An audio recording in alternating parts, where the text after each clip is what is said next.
What's up guys? This is Koro. Welcome to my channel. Nag-share ako ng opinions ko, experiences at iba pa na related sa crypto, NFT or Web3 projects. I'm a part of Marites Gaming Guild and Zen Talpakan Guild, mga community na tumutulong para ma-educate ang mga tao about crypto and investing. Hindi kami mga financial advisors at nandito lang kami para tumulong sa inyo. Mandatory pa din na you do your own diligence. So without further ado, let's dive right in.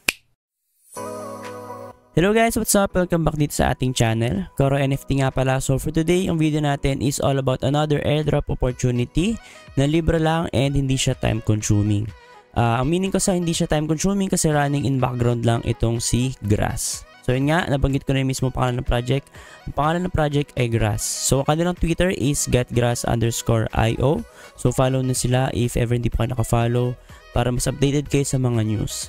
So to start, ang gagawin natin is install natin or mag-register tayo kay GetGrass. So pagka punta nyo dito sa website na to, which is ilalagay ko sa ating description, mag-register lang kayo tapos mag-login, and then once login, i-ask nila kayo mag-install ng extension. So extension na yon, ito yun guys, yung pinakita ko sa inyo kanina. So ito siya, yung extension ng GetGrass, ito siya, yan. So makikita mo dyan yung network quality, and then pwede mo open yung dashboard, which is ito yun, yung dashboard na naka-open sa akin. So next mong gagawin guys is kukonect mo yung mismong mga devices mo. So sa akin isa lang yung nakakonect, which is itong laptop ko. Pwede kang mag-connect I think ng iba pang devices, no? O kaya gumamit ka ng referral link. Tapos gamitin mo sa phone mo, o kaya if madami kayong phone, mag-install kayo ng GetGrass na extension, tapos gamitin nyo yung sarili nyong referral link. Ang gamit nito guys is yung internet natin. So yung ibang bandwidth natin na hindi ginagamit is parang inaalat niya yun sa iba or parang nilelend niya sa iba, no?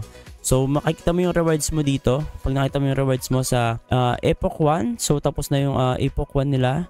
And then right now, sorry pala, no? Ang close alpha pala nila yung close na. So right now nasa Epoch 1 tayo.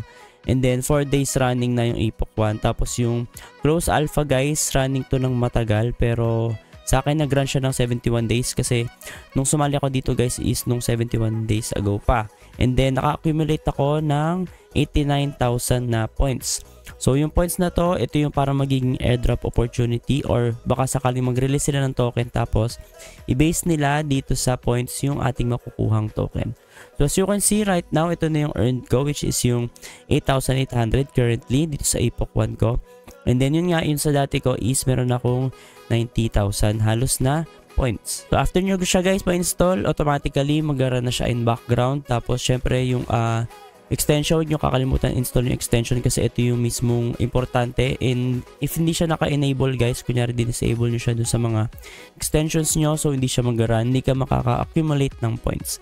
And then pwede nyo rin check dito guys yung lifetime earning na points nyo, which is mag-a-add yung lahat ng nasa Epoch nyo. Sa akin Alpha and Epoch 1, ito yung total ko, 99,000 yung points ko in total. So after nyan guys, ang pwede mong gawin is yun nga, punta ka sa referral program, tapos copy mo yung link mo, pwede mo rin siyang i-tweet, no? I-copy mo yung referral mo, pwede mong ipa-install sa mga ibang mga friends mo, ibang mga devices, or more devices guys, mas maraming points na ma-accumulate. So sa akin kasi guys, isa lang yung device ko na nakakonect, which is yung laptop dito sa internet namin. Hindi ko siya masyado guys talaga napansin dati. Nung in-install ko siya, hinayaan ko na siya, tapos yun, naka-accumulate ako ng mismong points na to. What more kung naglagay ako sa iba't ibang device gamit yung referral link ko, so siguro mas marami akong accumulate na points.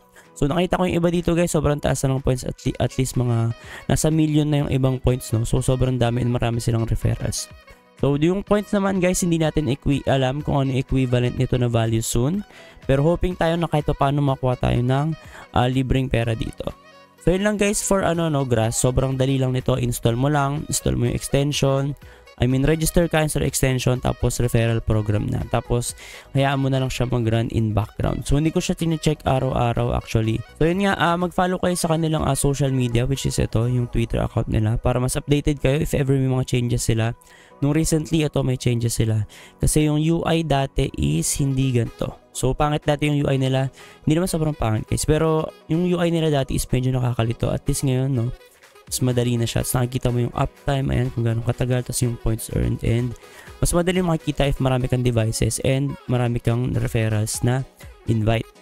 So yun lang guys, ulit for Grass, if ever may mga questions kayo and clarifications, pwede kayo mag-leave ng comments sa ating comment section. So stay tuned lang kasi marami akong ilalabas sa mga airdrop guides or mga airdrop opportunities na libre lang or with minimal fees lang. So yun lang guys, if ever gusto nyo akong message privately, pwede nyo akong reach out sa TikTok and sa Facebook. Yun lang and see you sa ating next video.